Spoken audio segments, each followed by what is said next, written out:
Let me start by asking you, tell us a little about your background. I know you were in the foreign department in Israel, heading that department, but you have traveled a long way before coming to Norway, I guess. I was born in Israel back in 1957, when Israel was 9 years old. And my parents, they were refugees from Germany. They came to mandatory Palestine under British mandate, in the 30s with my grandparents.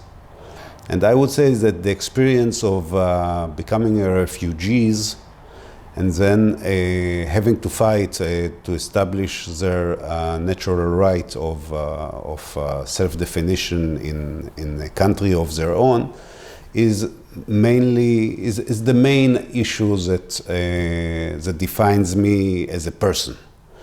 As an Israeli that does not take for granted the existence of Israel, and as somebody who is absolutely convinced that history has proven that the Jewish people is not only entitled to live sovereign life in its own country, but it's absolutely mandatory that we'll have such a possibility, because we saw what happens when we don't have it. So, in a nutshell, this maybe describes me better than anything else as a person about my beliefs. At the same time, I don't hesitate to say that I'm of course an Israeli, but I'm a non-believer. I mean, I'm not a religious person. I don't practice the Jewish religion. I feel myself as 100% Jewish by nationality. Because Judaism is not only about religion, it's also about being a nation. Beyond that, in the last 32 years, I've been a diplomat. Norway is the first country that I'm in that is not Spanish speaking. I've been ambassador to Colombia and Spain. My junior diplomatic posting has been in Chile. Made also, of course, some functions at headquarters in Jerusalem. Head of Director General for European Affairs was the last one. You know, you were in NRK in this, before the election, there was this documentary, My Homeland. Yeah. And you were there in, how did you feel that NRK was covering this kind of Israeli-Palestinian conflict? Well, we are speaking about the film that was called My Homeland. Yes. Okay. I made an analysis at the time which was not so much expressed in NRK, maybe because of the time frame. But I urge you and everybody else who is interested to look at the film again. You have like 45, 50 minutes. You have 7 or 8 people who are being interviewed. Out of these 7 or 8 people, with the exception of one, I believe, all of them serve the Palestinian narrative. Only one represents the Israeli narrative. And the one who is doing that is an elderly couple of settlers who were not born in Israel. So if you come to making the film with an a priori approach that Israel is something artificial, remnants from colonialist times that doesn't have the right to exist, this is the way you serve the narrative, by picking up the people that you are going to interview, which of course presents a certain political view which is the most leftist radical.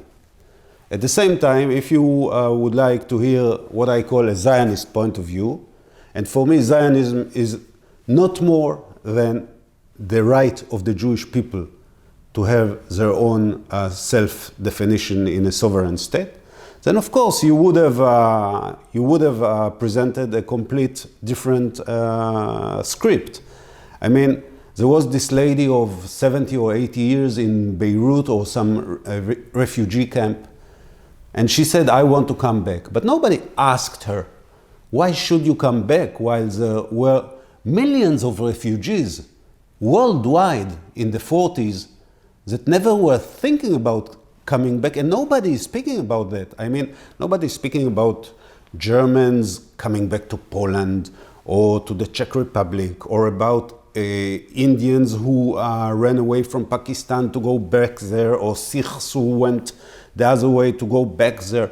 I mean, the issue of refugees is settled by large when people are settling in their new homelands.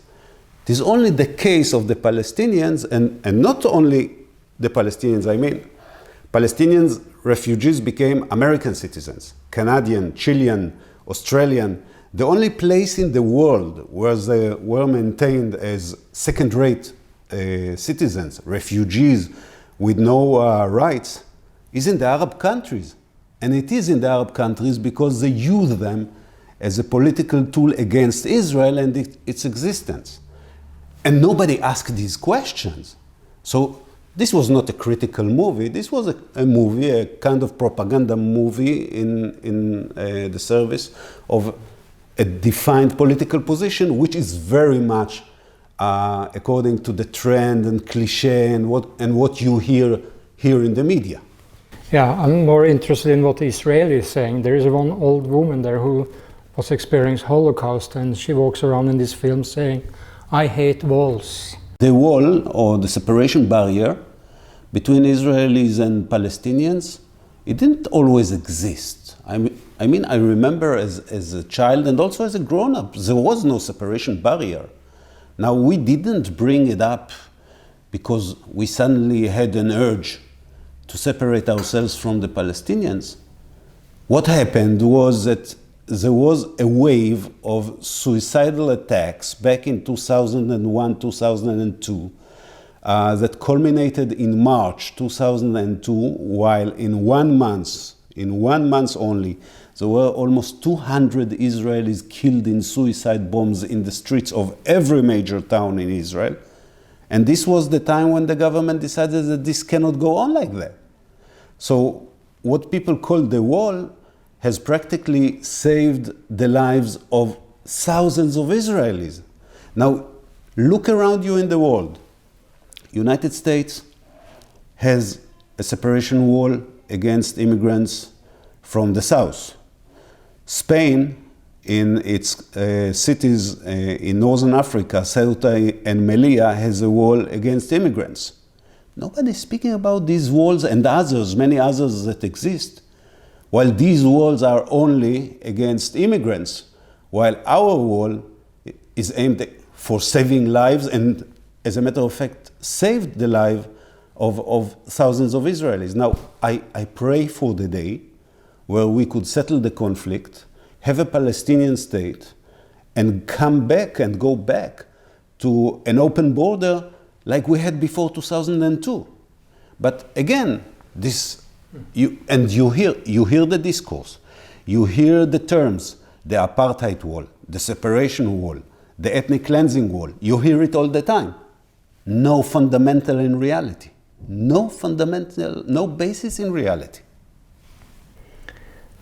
Yeah, but we can ask this normal question that arises about the economics, that they are encircled without moving anywhere. I mean, the Mexicans can go other ways, but if you're in the West Bank, you can't go anywhere if you don't have the rights to go out. There are a few elements here. One is, if you put on one hand your right to work in Israel and to make a living in Israel as a Palestinian, and on the other hand you put the lives of people, I believe securing the life is stronger. And again, we are speaking about the sovereign borders of Israel. You might have a discussion if the wall should pass some kilometers here or some kilometers there. But Israel as a country and the government of Israel doesn't have only the right, it has the obligation, the duty to safeguard the lives of the citizens. Now, even after bringing up the wall, we can see in recent years, and I'm speaking right now about the West Bank, I will talk about Gaza in a second, we see that reality has been improved in the West Bank. I mean, both security-wise and also economically. There are some projects of cooperation between Israel and the Palestinian Authority.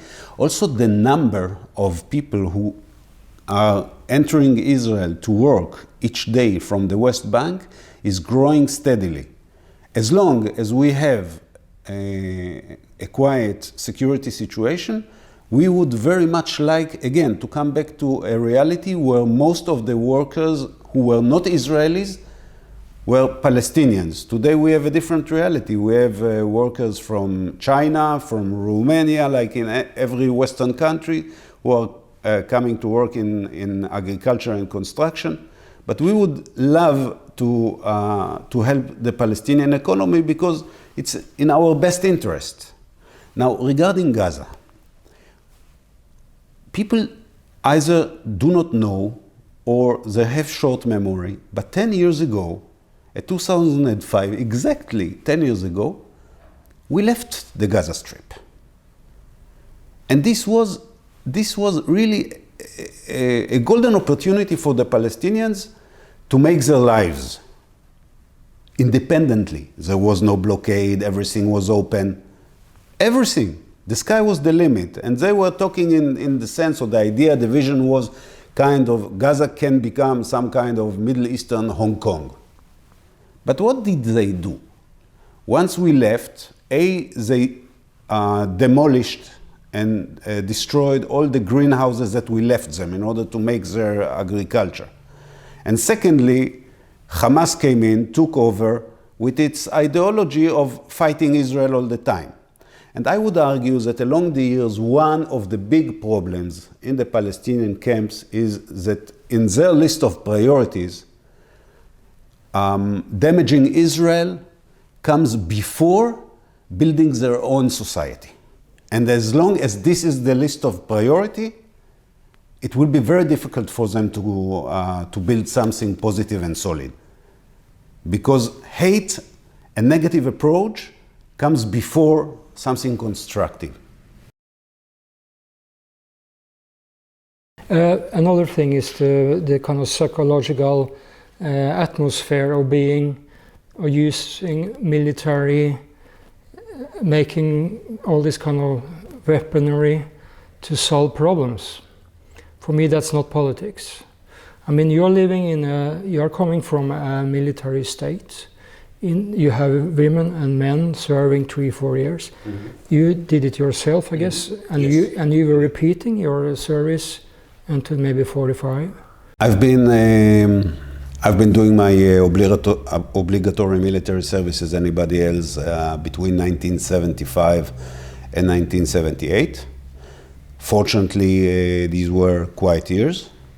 Most of the time I served in an anti-aerial unit in the Sinai Peninsula that later on was given back to Egypt in the framework of the peace accords in Camp David.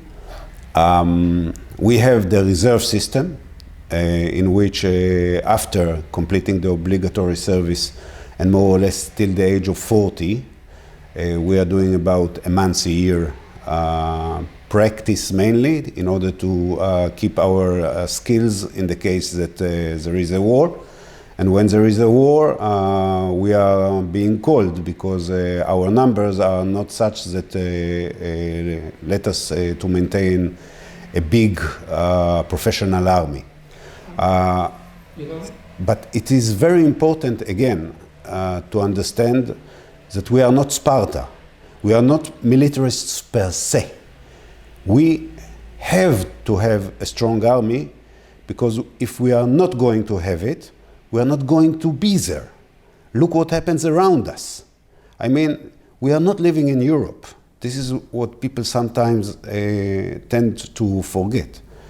We have around us a lot of elements who still do not accept our right to be there. And they are not used to discuss this issue in an intellectual way, but rather by bombs or cutting the heads or shooting at our civil population. This is what we have around us. You know, the soundbite is that if our neighbors will drop their arms, there will be peace. If we will drop our arms, we will cease to exist. And this is something that I believe very well, and you should bring into the equation not only reality, which is harsh in itself as it is, and we have not mentioned the Iran nuclear issue yet, but we can, but also our collective mindset, which is in a way like my personal one that I described at the beginning. Son of refugees who had to run away because somebody wanted them dead. And this is the state of mind of the Israelis, and right or wrong, you can criticize us for it. You can say we are paranoid. I don't agree. I believe the dangers are real. But even if you believe that we are wrong, I believe you should address it.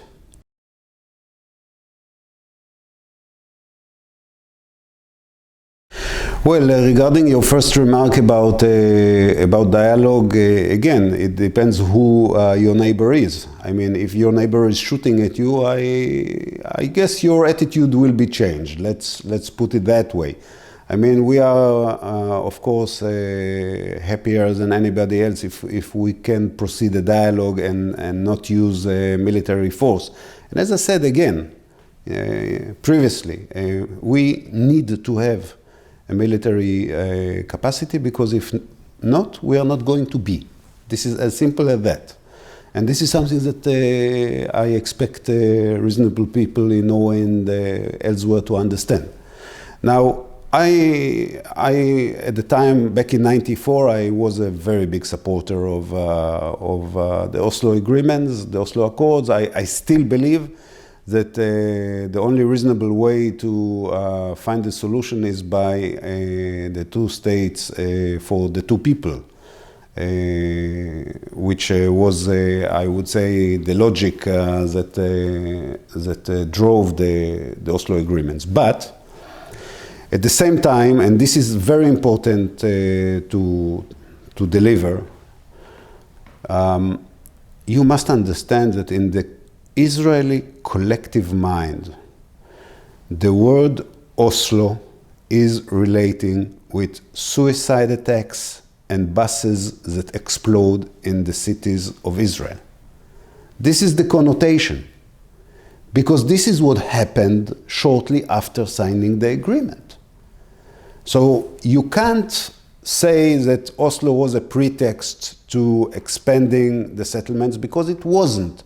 Oslo was a very brave, I would say, intent by the Israeli government of the time to put an end to the conflict. But when we signed agreements of peace with Egypt and Jordan, giving back vast territories in order to achieve that, preferring this, of course, upon using or maintaining the territories by military, even though that those territories, especially the Sinai Peninsula, were very important for us strategically and economically, but we went many, many extra miles in order to make peace with Egypt and Jordan, and then we had them, these agreements. With the Palestinians, something else happened. And what happened was that terror didn't stop. In Israel, too, there are people who think that settlements were a mistake or are a mistake. There are people who think like that. We are a pluralistic society, and this is not a strange idea. It is in the center of the debate. So right now, I am not going to try and convince you that the settlements are positive, although there are many people who think they are, and that these territories never belonged to a Palestinian state. This is also something to be recognized. There was never a state called Palestine in the past. This is an historical fact. But I'm going to leave that right now, and I'm going to focus on what I believe is one of the big lies of the current discourse, which is that the settlements are such an obstacle to peace. They are not. Because when we made peace with Egypt, we evacuated Sinai with all the settlements in it. When we left the Gaza Strip 10 years ago, as I mentioned, we evacuated with difficulties all the settlements in the Gaza Strip.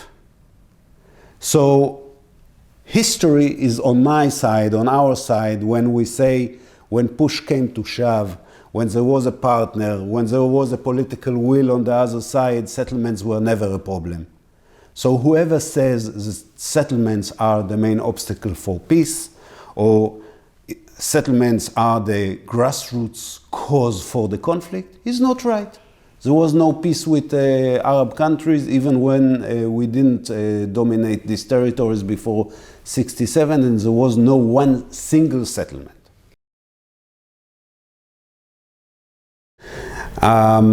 First and foremost, I would say that I believe that today nobody any longer thinks seriously that the Israeli-Palestinian conflict is the most important conflict in the region.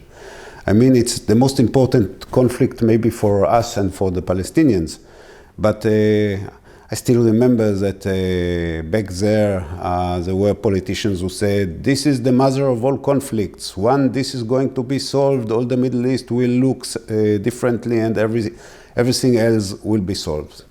This, we believed always that this was, pardon my French, rubbish.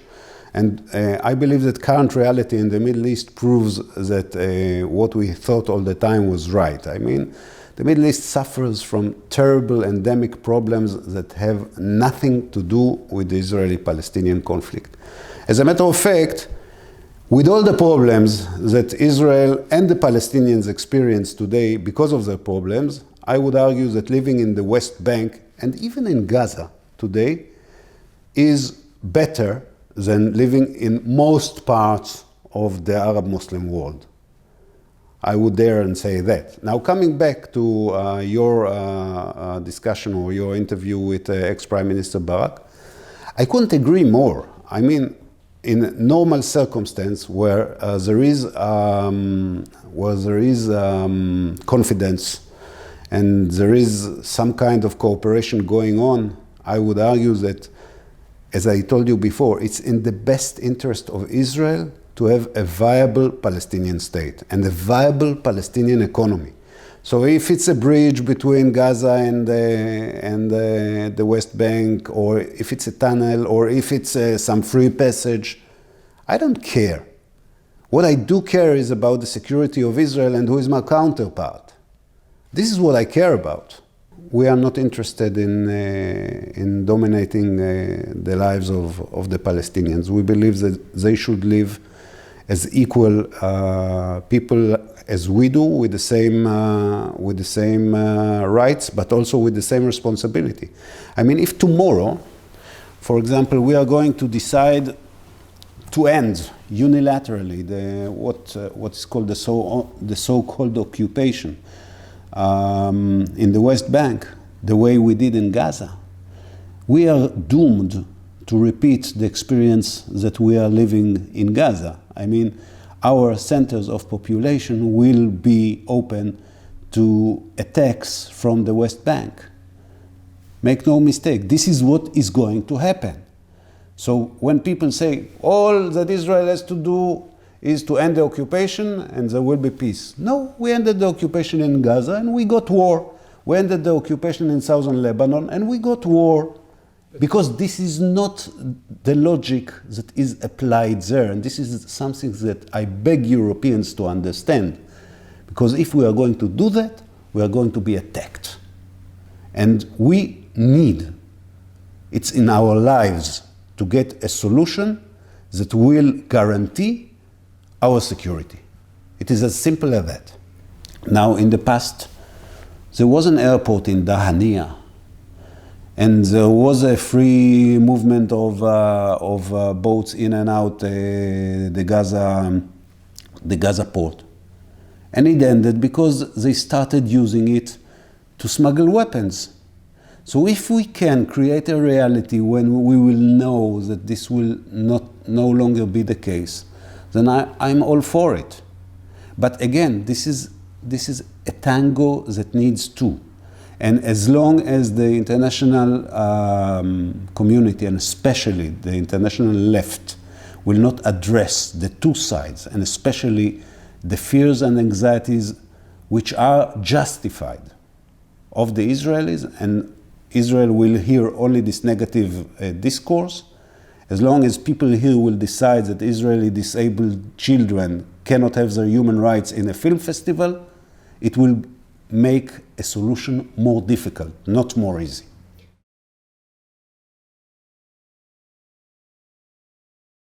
The first question is practical, and the second one is ideological. The practical one is, show me a case where it works.